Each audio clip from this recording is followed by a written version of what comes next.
all of these have played a role in fear. And as professionals, it concerns us because this fear has become problematic, as has been a repeated theme as I've listened. It's been destructive. It's a barrier to public understanding, and it's a barrier to prudent public policy decision-making. And we know some of the problems. We've talked about the problems of stress at TMI and, got to get my pages right here, TMI and Fukushima and Chernobyl. We also know that there was alcoholism, there were suicides, and that those health consequences in many respects were more devastating, certainly in the case of Fukushima, than any of the health consequences associated with radiation. And that, of course, was compounded, as we've also talked about, by decisions made by public officials, particularly at Fukushima, in both evacuating hospitals and in perhaps establishing exclusion zones that were more damaging in the end than they were helpful. And of course, at the center of all this is the controversy over the linear no threshold model. And the assumption is that exposures at any level, as we all know, can cause cancer. And while there's a vigorous ongoing debate over the legitimacy of that model, I think as evidenced by the conference that we're having here, it's a hurdle.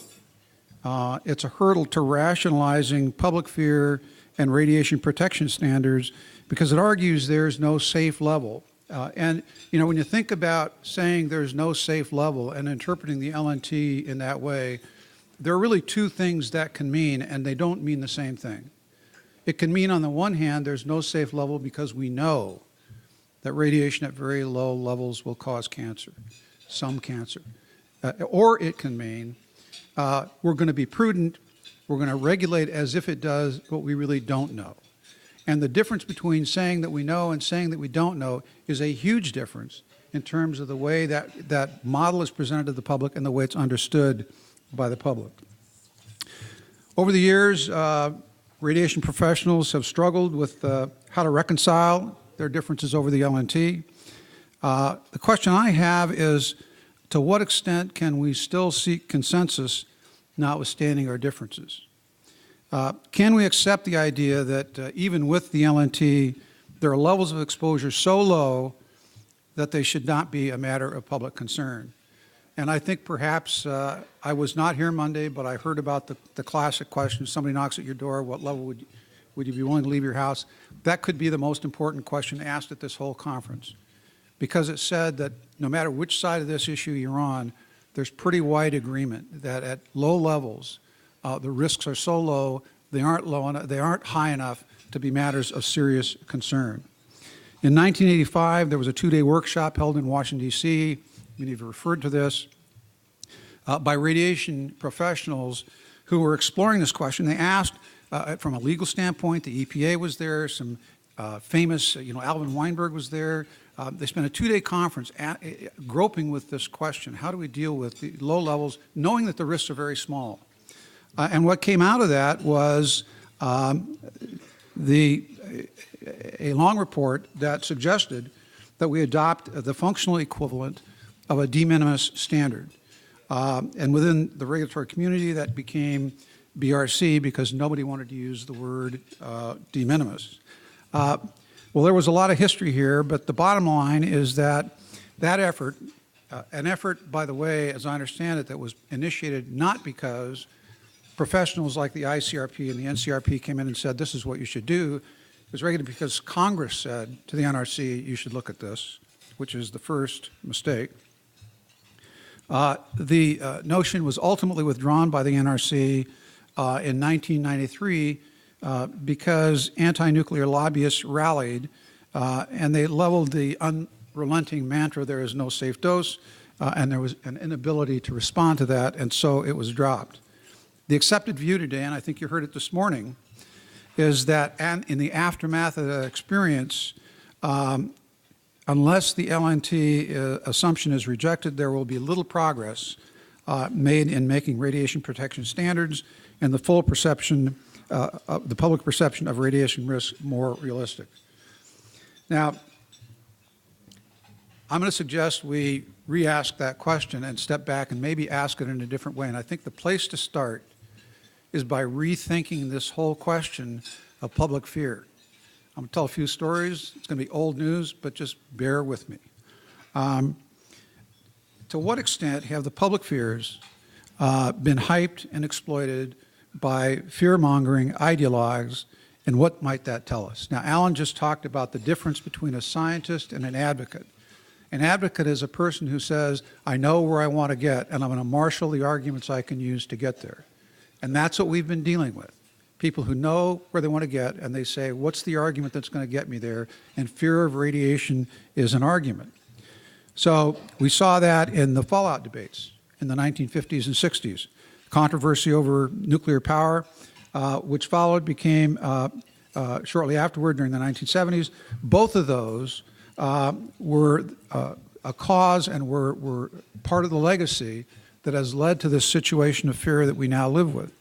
In both cases, fears of radiation were exploited to serve causes which were in fact ideological.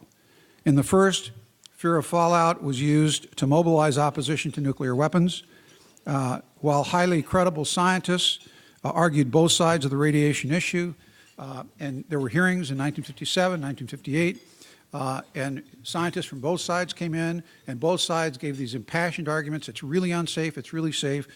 A sociologist by the name of Frank Parkin, who studied that controversy, concluded, although both sides tended to conduct the debate in terms of rational criteria, this only served to obscure the fact that the individual's ideological position generally came first, and arguments were adopted to fit it. In other words, they intentionally argued fear of radiation, but the real underlying issue was halting weapons testing. We saw this same phenomena a few years later when an anti-nuclear movement grew during the 1960s and 1970s, this time exploiting radiation fears to support opposition to commercial nuclear power. Here, the question of ideology has been more subtle, more complex. There is not a one-size-fits-all answer, but it can be best understood as some combination of, number one, a new left hostility and mistrust toward corporate power that was endemic in the 60s and 70s, and mistrust of government institutions. So here you might think Ralph Nader and critical mass. There were, of course, many who were opposed to nuclear power because of its association with weapons, and here you might think Henry Kendall, who was a key person with the Union of Concerned Scientists. And there was, of course, a new environmental movement that believed that Enlightenment visions of progress relying on technological advances and technological solutions were a fundamental cause of our environmental crisis. I wrote a paper on this a couple of years ago in Nuclear News. Here you might think Barry Commoner, you might think Amory Lovins, you might think the Sierra Club, you might think E.F. Schumacher. And by the way, you can see cross-pollination between all three of those. In every case, you found credible scientists and engineers using their professional stature to legitimize the exploitation of radiation fears, all to serve what was in reality an ideological agenda in which the fear of radiation became a kind of pawn. The intense public rhetoric during this period left a legacy of fear which might have abated after the fallout controversy, but for the fact that right after the fallout debate, that fear was built on and amplified. And the exaggerations were many. One example of the exaggerations is I kind of use him because he's a sort of a transitional figure between fallout and between nuclear power, was Ernest Sternglass. That's a name that I suspect if I said it, there's a lot of hands that would raise, that would know who I'm talking about. He did a lot of things, but one of the important things, he wrote an article in Esquire in 1969, and he claimed that fallout had caused 350,000 deaths of infants less than 1 year old, and untold numbers of fetal deaths between 1951 and 1966. Well, when asked by the Atomic Energy Commission to challenge those contentions, two scientists at Livermore, John Goffman and Arthur Tamplin, agreed that he had exaggerated the numbers, but they still insisted that there were health effects at these low levels. And they wanted to publish those results. And they got into a fight with the AEC over whether that should be done. The AEC felt that they hadn't established their case, that it hadn't been peer-reviewed. They said, we're right. They got into a big fist fight. Wasn't fist fight, but you know what I mean. John Goffman took it personally, and he and Tamplin began arguing that permissible levels were too high. They went on a national campaign, all aimed at embarrassing the Atomic Energy Commission. Their most famous claim was that if everyone received the permissible radiation dose at the time, which was 170 millirem per year, by the way more than anybody was ever getting at a nuclear power plant. If everybody got that 170 millirem dose, they claimed there would be 32,000 additional cancer deaths across the country. And of course, when they said that, the details got lost. And the headline said, if we build nuclear power plants across the country, there will be 32,000 additional cancer deaths, which was exactly the effect that John Goffman wanted. Now, the venal part of this is he knew exactly what he was doing. Now, it turns out that in January 1970, he had the courage, I give him credit for this, to appear before the Los Angeles section of the American Nuclear Society in Los Angeles. I was a green-eyed new hire at the time, but I still remember it. And he sort of did a preemptory deal. Everybody came loaded for bear. You know, how can you do this? And he said, wait a minute, I know, way higher, I know that this isn't realistic, but my interest, public interest, is to lower radiation standards and to have a greater appreciation of how low they ought to be. And this is what I think I need to do that. So he admitted that he was deliberately exploiting this issue of fear to serve his agenda. Well, it soon became clear that he wanted more, that it was bigger for him than just standards, and he became an icon in the anti-nuclear movement during the 1970s, eventually calling people like us murderers because we permitted people to be exposed to radiation. There were, of course, others. There were 3 middle managers at General Electric who resigned in February 1976, claiming that they had decided nuclear power was unsafe, only to learn that all 3 were members of a group that was influential up and down the West Coast called the Creative Initiative Foundation. Turns out Creative Initiative had decided to oppose nuclear power in a groupthink session one day in January of 1975 when they gathered 1,500 of their members in a gymnasium in Palo Alto. They had some anti-nuclear leaders speak. The leadership then said, let's go off in small groups and discuss it, but remember, God wants you to oppose nuclear power. In that one day, they raised $20,000, and within 3 weeks, they raised the remaining 50% of the signatures they needed to qualify an anti-nuclear measure for the ballot. Within a few days of that meeting, the 3 engineers began meeting to plan their retirement a year later. Now, when they said they retired, they said, we just randomly ran into each other in the hallway and realized we had these common concerns. The reality is it all came from a groupthink session, and when they decided, you know, I debated them, and I sort of expected to hear them say, you know, I was involved, this issue doesn't really bother me, but this one does. That's what I think a reasonable scientist would have said. That isn't what they said. They adopted the entire anti-nuclear playbook uncritically. And what it told me was that they were part of a campaign where they knew that they were using information that was inaccurate, but they did it because it was a larger agenda that they were trying to serve. One of the more influential figures during this period of time is a guy by the name of E.F. Schumacher. If I say E.F. Schumacher, how many know who I'm talking about? Small is beautiful, 1973.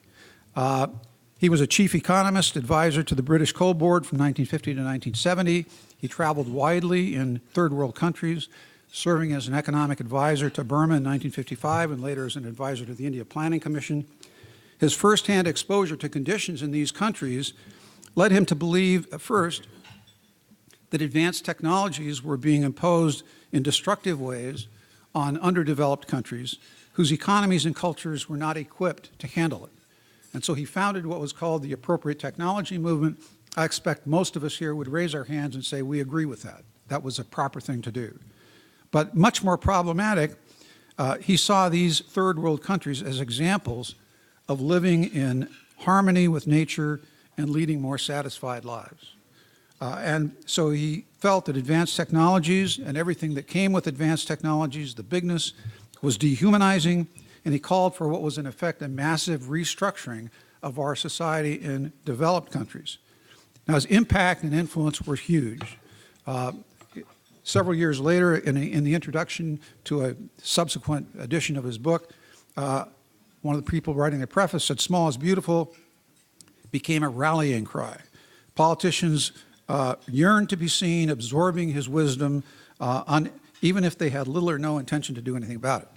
Well, one who did have an intention to do something about it was Jerry Brown, governor of California, who formed at that time in California the Appropriate Technology group.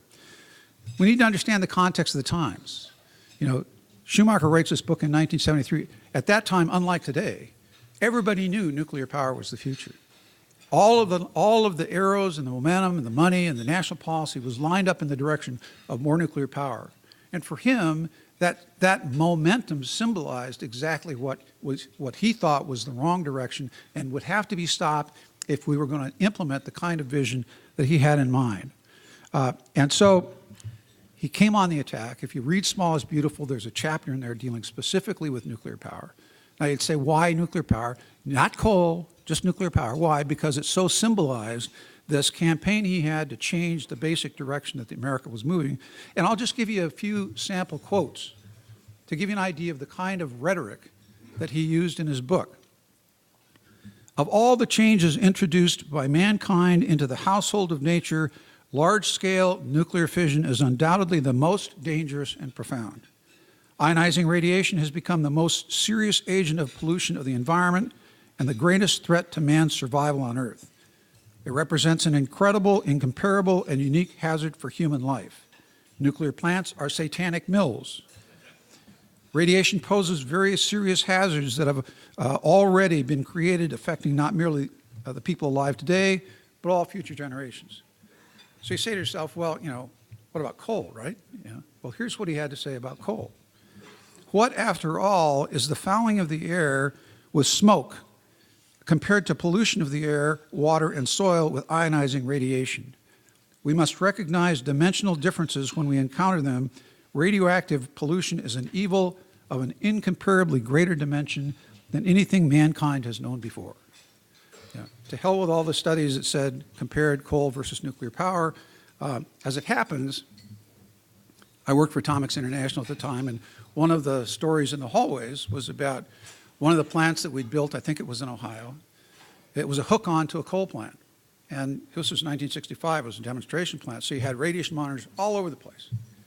And one day the radiation monitors went ballistic, and everybody panicked until they realized what they were measuring was they had just started up the coal plant, and they were measuring effluents from the coal plant. Now, you would have thought that when Schumacher says these things, other people would have said, well, I agree with your vision, but you've gone a little bit over the top. No, you know, people embraced it. I would go to nuclear debates and I would have, you know, activists. Have you read Schumacher's Small is Beautiful? You know, as if that was dispositive as a proof against what I was arguing for.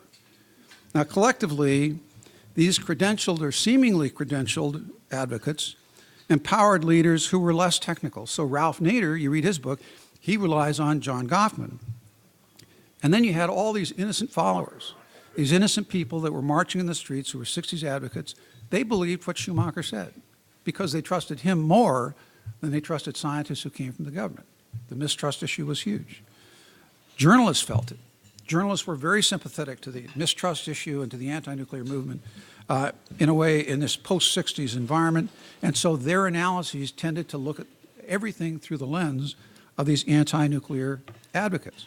Now, it's hard to kind of imagine and appreciate today how intense that dimension of fear was. But if you lived through that time, you know every time there was an incident of any kind in terms of radiation, there were headlines, national headlines.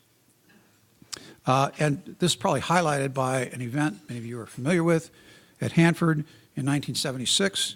It involved a worker who was alone in a laboratory room where an ion exchange column containing radioactive chemicals exploded, injuring him seriously with glass, chemicals, and radioactive materials. All the damage was confined to a single room in a larger building where he was working. When the word was put out, media went nuts. Headlines N-plant and A-plant blasts. CBS television news crews called and asked for permission to fly a camera crew over the area of devastation. A member of Ralph Nader's staff called from Washington, D.C. to ask how many fatalities. California radio stations reported 8 fatalities with Hanford now just a hole in the ground. Local residents, some of you may have, I gave these remarks to Santa Fe, and there were people in the room who remembered this happening. Local residents received calls from relatives in the East who had heard media reports asking if they could send food and blankets. Meanwhile, the worker in question, Harold McCluskey, was sent to an isolated facility where he was washed and cleaned. He was kept isolated for 3 or 4 months as the materials worked their way out of his body. Long story short, he experienced no significant long-term effects from the radiation except possibly cataracts, which may have been caused by the chemical explosion that blinded him more than the radiation. 11 years later, at the age of 75, he died of natural causes. Now, my point is not to minimize the accident, but just to give you an idea of just how hysterical the reactions were. 3 years later, I joined Hanford, Director of Health, Safety, and Environment, and 2 months on the job, we had an incident where some workers were handling this can about this size. It contained plutonium reactive scrap. She's shaking her head because she knows the incident. Reactive scrap, and it poofed on them, blew off the top. They weren't protected the way they should have been. They got covered with plutonium. We sent them to the showers, cleaned them up. They got less than a maximum dose, but cleaned them up. Had a press conference that night. And, people, well, are they safe? Well, where are they? Well, right now they're across the street drinking beer in the bar. The next day, I got a phone call from a Seattle radio station. And the person said, I'm live on the air, and he says, so I understand you had this incident yesterday at Hanford, just kind of a routine radiological incident, right? And didn't the media over-report it, right? And I'm smelling setup, right? And so I gave the the media's got to do its job. And he stopped me. He said, now, wait a minute. I was watching a National League playoff game last night, and they interrupted this National League game to announce this incident at Hanford. Now, I figure if they break into a National League playoff game, Turkey just invaded Russia. And so I said, yeah, okay, I agree. That was an overreaction. Now, we all have our list of anecdotes. We could all tell these stories. The larger story goes beyond the anecdotes. It's the devastating human story, which is the consequence of these irrational kinds of fears. It's the devastating human story, which is a consequence, the unchanging story of fear that spans several decades. The reality is that these fears, and as a result of this history, have become a kind of legacy. So why am I belaboring the point? Well, it's not really news to us that we have this phobic fear. I'm doing it to give a sense of the degree and the extremes, and to give you a sense of what phobia really means, and to draw attention to a major dichotomy, because here's where it gets interesting. Where radiation is associated with nuclear weapons and or nuclear power, the public does exhibit irrational fear. But in all other areas, mostly, their behaviors are pretty rational. They freely eat bananas and other radiation-emitting foods. They knowingly contain radiation. I tell the story of Fukushima about the tuna, when I speak to Rotary Cubs, about the tuna along the coast. And in 2012, I think it was, National Academy of Science issued a report, tuna contaminated with radiation from Fukushima are being now caught along the California coast. The authors of the report said that there were thousands of comments they got, media attention, blah, blah, blah, blah. So a year later, they came out with another report and said, wait a minute, let us calibrate this a little bit. And they went through the analysis and they said, if you eat one of these tuna, a normal 200-gram serving, you get about as much radiation as you get from eating a banana. So I explained to people why that's the case, and you all have radioactive in your body. And the interesting thing is the reaction I get. They chuckle. And in almost every instance, someone will say, I guess I'll stop eating bananas. And none of them mean it. They will all keep eating bananas. People are unconcerned about flying even when they're told about the increases in radiation exposure. How many people know, who do know, you get this radiation when you fly, stop flying? Does it ever affect anybody? No, they still fly. They're unconcerned about spending time in buildings with relatively high levels of radiation, the Capitol Building, Grand Central Station. And they remain unconcerned about living in communities throughout the world where levels of radiation far exceed regulated radiation protection standards. And this is perhaps the area of the greatest disconnect between our regulatory mindset and reality, wherein, on the one hand, we set a standard for disposal of radioactive waste that limits the public exposure to 15 millirem per year after 100,000 years at significant public cost, while people have been living for centuries in areas where background radiation levels range from a few hundred to more than 1,000 millirem per year with no observable health effects. What is perhaps more revealing is that anti-nuclear activists who profess to be concerned about radiation at these very low levels largely ignore these other radiation sources, seeming to show no concern for them, even though radiation exposures are typically much higher. Years ago, in Oregon, they had a proceeding on my little short stint when I practiced law. I participated in a proceeding in Portland. This was like 1978, 1979. One of the witnesses was Rosalie Bertell. Rosalie Bertell was an epidemiologist from Roswell Park Memorial Institute, and she came to testify in this hearing that we shouldn't build nuclear power plants because radiation released under normal operating conditions is so dangerous, we shouldn't build these plants. And so I cross-examined her and I said, well, how did you get here? She said, I flew. I said, well, what about the radiation? And she gave this really righteous answer. Well, I'm old, my body is beat up, but I'm willing to sacrifice what's left of my body for the sake of future generations. And here's the confession part. I was not a smart enough attorney, this is why I didn't practice law for very long, to pick up on that and do with it what I should have, because the next right answer was, were there any pregnant women on the plane? Were there any children on the plane? Were there any women of childbearing age on the plane? Are you aware of women of childbearing age that fly on airplanes and children that fly on airplanes? Have you ever done anything to show concern for the radiation exposures that they receive? And we all know what the answer would have been, no. Because she's only concerned about building up this fear of radiation to fight nuclear power, not because she really gave a damn about low-level radiation. She's the same person, by the way,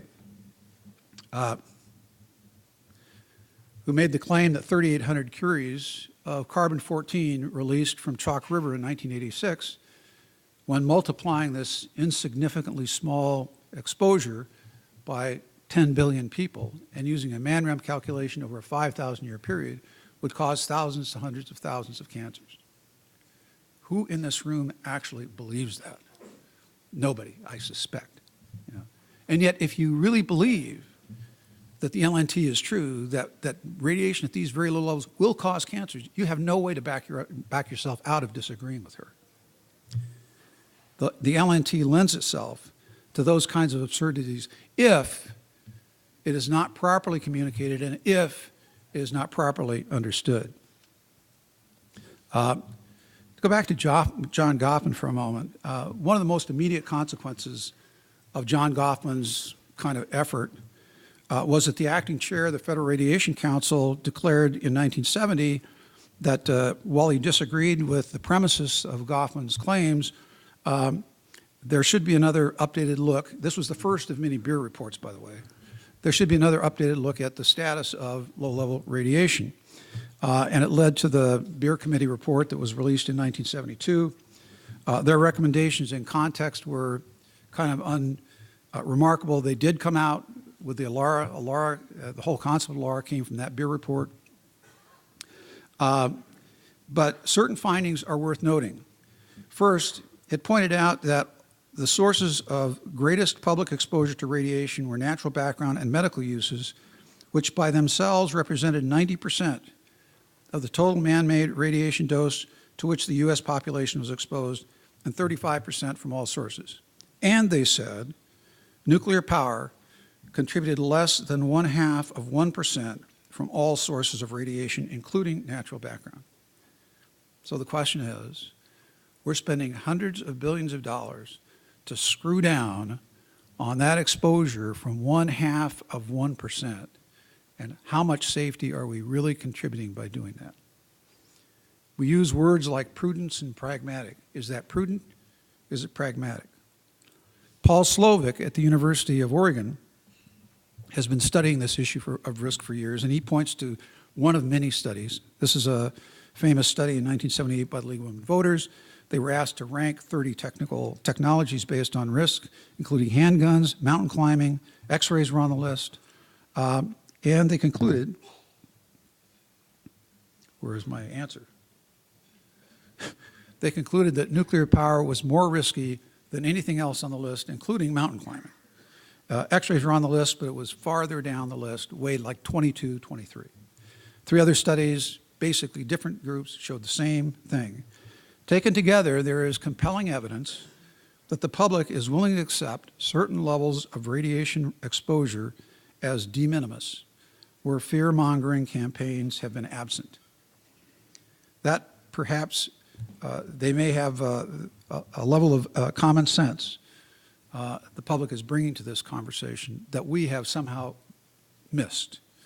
That at some level they know that the levels of radiation exposures where the risks, even if they do exist, are too low to be concerned about, that there is such a level.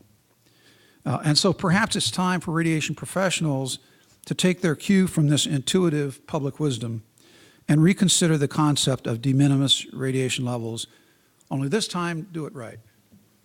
Don't give the direction from Congress. It needs to start with the ICRP and the NCRP. They are the people that need to start the conversation, and if they start the conversation, that's the place where people will start to listen. And the second time is we need to do it right, because the last time it was attempted, it was done with blinders on. Everyone knew and everyone has known there are huge dichotomies between what we regulate and what we don't. Enough so that many regulations, as we've all observed, make no practical sense. Now, one reason that we hold to them is that we have this sort of view that it's the safe thing to do. So recently, just this year, the NCRP released a commentary that the LNT issue, on the LNT issue, and concluded that the epidemiological evidence supports the continued use of the LNT because no alternative appears more pragmatic or prudent. Those are good words. Pragmatic and prudent are the right words to use. And maybe the LNT is an appropriate thing for us to consider, or maybe it's not. But even if it is the appropriate thing to consider, the question is, if you're sitting here as a believer in the LNT, are we being pragmatic and prudent in the way we apply it? And the NCRP didn't say anything about that. Okay? Pragmatism and prudence are the right kinds of words that we should use. And what we can now see is that existing standards are not prudent and not pragmatic if we look at the results. To the extent they prompt the behaviors that we've seen at Fukushima and earlier accidents, they legitimize fear that we know is damaging. And they lead to unnecessary health consequences, whether it's the result of fear or public policies adopted with unrealistic understandings, or public policies that are adopted because people are reacting to what they believe is the public attitude. And the regulations continue to ignore the huge dichotomies that exist between these areas and the areas that we screw down that represent 0.5%. In 2005, the ICRP issued a report, and they acknowledged that these dichotomies exist in radiation protection, especially between natural and artificial exposures to radiation, but they concluded they were unavoidable because natural sources are, in their words, not amenable to legislative control. Therefore, they should simply be ignored. Really. Find me a legislator who thinks anything is beyond legislative control. The reality is that if we wanted to, these dichotomies could be regulated and rationalized if we really believed the risks are there like we say we believe the risks are there with the 0.5% that we screw down on.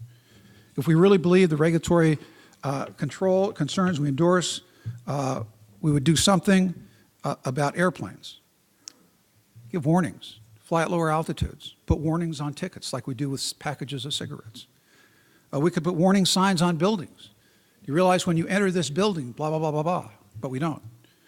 Or we could make the public aware of concerns about living in regions of higher background. And if we did, we know nobody would leave Denver.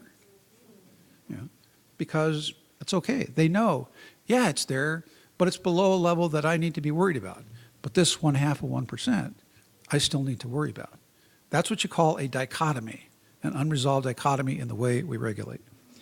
We don't ignore these dichotomies because they aren't amenable to legislative controls. We ignore them because at some level, we intuitively know that if we start going in those directions, people are going to think we're nuts.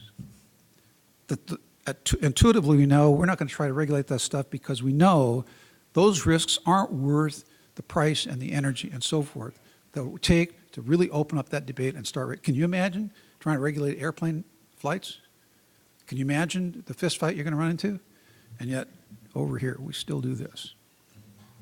Now, this doesn't depend, by the way, on what you believe about the LNT. It depends upon common sense in how we use it and how we regulate in the face of this disagreement we have over whether the LNT is correct or not. Now, it's my understanding that the Health Physics Society is considering a proposal that we adopt some kind of acceptable level where we can say risks below this level are just too small to be concerned about.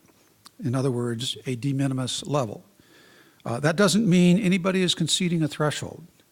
It just means we acknowledge there's a level at which the risks are so low, it's neither pragmatic nor prudent to regulate, and we can also take advice from the public that they know it too.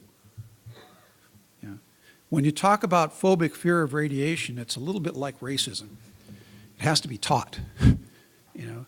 And when you talk about radiation in areas of life where it hasn't been taught, you don't run into the phobic fear. Now, again, I'll draw exception for the people of Japan. They sort of have their own history there. But even there, over the past 40 years, absent people who really want to keep that fear alive, there were plenty of opportunities to inform a very interested population, I'm sure, about what the actual risks were, so that when Fukushima happened, they could have been far more prepared, far better prepared to assimilate the risks. I heard the talk this morning by Jacques, and I was really felt empathy for him and for his passion and for what it would be like to go into those communities. But in the whole conversation he had, there was nothing, he mentioned Hiroshima, but beyond that, there was nothing that said, to what extent are these problems here because there are pre-existing fears of radiation that have been going on for years, hyped by people who have been opposed to nuclear power and nuclear weapons. So my conclusion, I think the fight over the LNT is the wrong fight to have. I don't disagree that we ought to be debating it. I don't disagree that it needs to be worked out. But a far more important fight is to agree that we agree, to fight for more prudent and pragmatic regulations that reflect realism. The issue is not the LNT, it's how you regulate if there is an LNT. Thank you.